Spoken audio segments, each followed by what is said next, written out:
Global health हाल ही में listed company, of course आप इन्हें बेटर पहचानेंगे इनके ब्रांड से, मेदांता हॉस्पिटल्स। यहाँ पर कंपनी के मैनेजमेंट से हम बात करने जा रहे हैं। डॉक्टर नरेश त्रेहान जो कि प्रमोटर और सीएमडी हैं, हमारे साथ शो पर जुड़ रहे हैं, और साथ ही पंकज साहनी साहब जो कि ग्रुप सीईओ हैं, वो भी हमारे साथ इस समय शो पर जुड़ रहे हैं। आप दोनों को बहुत बहुत शुक्रिया आज शो पर हमारा साथ देने के लिए। नंबर्स कुछ समय पहले आए थे, इस स्पेस से हम देख रहे हैं ज़बरदस्त नंबर्स कंपनीज की तरफ से आ रहे हैं। ग्लोबल हेल्थ में भी हमने देखा है 24% की रेवेन्यू ग्रोथ थी, 44% का प्रॉफिट ग्रोथ आया है, 36% एबिटा ग्रो करा है, और मार्जिन्स भी आपको एक्सपैंड होते दिख रहे हैं, 23% से बढ़कर 25% के आपको आते हुए दिख रहे हैं। डॉक्टर त्रेहान सर, आपसे शुरुआत करना चाहूंगा। पूरे स्पेस में ही हम एक्शन देख रहे हैं और नंबर्स भी काफी बढ़िया रहे। थोड़े की हाइलाइट्स बताइए, क्या कुछ फैक्टर्स रहे जिसकी वजह से इतनी बढ़िया परफॉर्मेंस आ रही है सर? ये हमारा शुरू से ये लक्ष्य रहा है वेदांता का और ग्लोबल हेल्थ का कि क्वालिटी ऑफ जो केयर हम करते हैं पेशेंट्स की, वो सबसे उच्च लेवल की होनी चाहिए।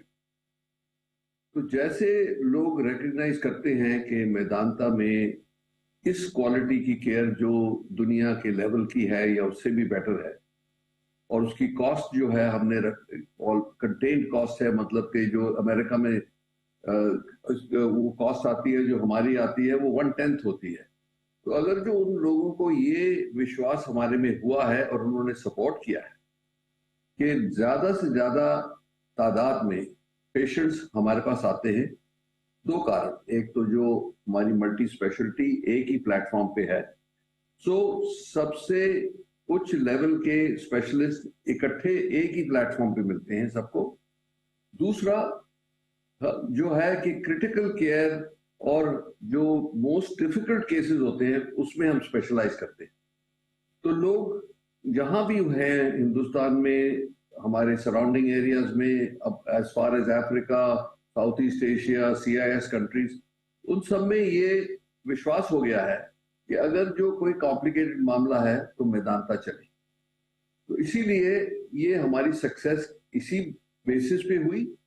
और जो आप देख रहे हैं कि लास्ट ईयर में जो लोगों ने हमें रिवॉर्ड किया है, हमारे पेशेंट्स ने, हमारे इन्वेस्टर्स ने, हमारी जो पब्लिक ने जो कॉन्फिडेंस दिखाया है, उसका यही कारण है कि ये बिल्ड आउट किया गया है कि 3 चीजें। एक तो सबसे अच्छी केयर, दूसरी कंपैशन के साथ, क्योंकि हम अपने पेशेंट्स को बिल्कुल उस लेवल पे मानते हैं कि ये तकलीफ में है तो इनको बहुत अच्छी तरह से ट्रीट किया जाए। और तीसरी चीज ये है कि हम अफोर्डेबल कॉस्ट पे करते हैं, सो दैट जितना भी कम से कम हो सकता है क्वालिटी मेंटेन करते हुए उस लेवल पे हम लोगों को प्रोवाइड करते हैं। तो इसीलिए बहुत लार्ज नंबर्स में हमारे पास लोग आ रहे हैं, और ये इसलिए हम धन्यवाद भी करते हैं उनका, और जो इन्वेस्टर्स हैं जिन्होंने रिवॉर्ड किया उनको भी धन्यवाद करते हैं। एब्सोल्युटली सर, और यही परफॉर्मेंस में भी रिफ्लेक्ट हो रहा है। तो quality health care affordable cost per, ये दोनों मोटोस पर आप देख रहे हैं बढ़िया परफॉर्मेंस आ रही है। सानी साहब, आपसे भी समझना चाहूंगा, जिस तरह से आपके ऑफरिंग आ रही है, नंबर्स भी बढ़िया दिखा रहे हैं। फिलहाल ऑक्यूपेंसी किस तरह की है जो आपके 5 हॉस्पिटल्स हैं वहां पर स्प्रेड अक्रॉस, और एवरेज रेवेन्यू पर बेड ऑक्यूपाइड यहां पर भी हम देख रहे हैं अच्छी ग्रोथ दिख रही है। यहां पर आगे का ट्रेंड कैसा रह सकता है सर? जी, नमस्कार, धन्यवाद। जैसे कि डॉक्टर त्रेहन ने आपको बताया था कि जो हमारे जो पेशेंट्स हैं, जो हमारे मरीज हैं, उन्होंने हमारी काफी सपोर्ट की है। उनको ये लगता है कि जो मेदांता की जो क्वालिटी मिलती है वो काफी उच्च तरीके की क्वालिटी है। तो जहां तक आप देखेंगे, जो हमारे जो वॉल्यूम ग्रोथ है, ना कि हमारे जो नए अस्पताल है लखनऊ, पटना में, लेकिन जो हमारे पुराने अस्पताल भी हैं, जैसे गुड़गांव में है, इंदौर में भी है, रांची में भी है, वहां पे भी काफी वॉल्यूम ग्रोथ हुई है अच्छी खासी। तो हमारे जो मैच्योर हॉस्पिटल जिसे हम कहते हैं, वहां पे करीब 13% ग्रोथ हुई है वॉल्यूम्स में। जहां तक कि हमारी ओवरऑल ग्रोथ है, वहां पे 20% ग्रोथ हुई है वॉल्यूम्स में। तो इससे हमारी जो हमें जो पता चलता है कि ना कि जो हमारे नए अस्पताल है जहां पे नए बेड एडिशन हो रहे हैं, जहां पे नए डॉक्टर्स एडिशन हो रहे हैं, वहां पे ही नहीं ग्रोथ, लेकिन जो हमारे मैच्योर और एस्टैब्लिश्ड हॉस्पिटल्स हैं वहां पे भी ग्रोथ आ रही है। और अगर आप इस क्वार्टर की बात करेंगे तो जो हमारी ऑक्यूपेंसी चल रही है वो 65% के आसपास चल रही है। लेकिन ये बात भी ध्यान में रखना पड़ेगा कि जो हम नए अस्पतालों में लखनऊ, पटना में हम बेड्स ऐड करते जा रहे हैं, तो जहां हम देखते हैं कि ऑक्यूपेंसी शायद एक ही तरीके से नहीं देखी जाती, हम ये भी देखते हैं कि जो हमारे वॉल्यूम ग्रोथ वो कैसे चल रही है, जो हमारी बेड एडिशंस कैसे चल रही है। सितंबर तक हमारे पास 2725 बेड हो जाएंगे और आगे भी आने वाले महीनों में हम बेड भी ग्रोथ कर रहे हैं। और जैसे कि आपने बताया कि जो हमारे आरपॉप है, जिसे कहते हैं एवरेज रेवेन्यू पर ऑक्यूपाइड बेड, उसमें भी करीब 5% ग्रोथ आई है पिछले साल से। तो हम ओवरऑल देखें तो हमारे जो नए अस्पताल है लखनऊ पटना में और जो हमारे पुराने अस्पताल है, दोनों के वॉल्यूम और रेवेन्यू ग्रोथ दोनों में काफी हम खुश हैं उससे। और ये सबसे मेन कारण यही होगा कि जो हमारे जो डॉक्टर्स हैं उनकी सेवा, वो जो मरीजों की जो सेवा करते हैं उन पे लोगों को बहुत विश्वास है और इसके लिए हम अपने मरीजों से भी और अपने डॉक्टर्स नर्सेज से भी बहुत बहुत धन्यवाद करते हैं। बिल्कुल सर।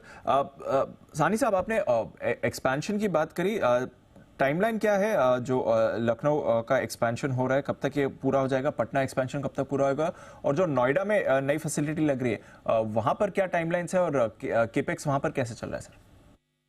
जी, जहां तक हमारे जो बने हुए अस्पताल है, लखनऊ और पटना दोनों अस्पताल पूरे बन चुके हैं, लेकिन उनमें बेड एडिशंस होते जा रहे हैं। तो आज की तारीख में लखनऊ में 600 करीब बेड होंगे, वो बनेंगे 950 पूरे।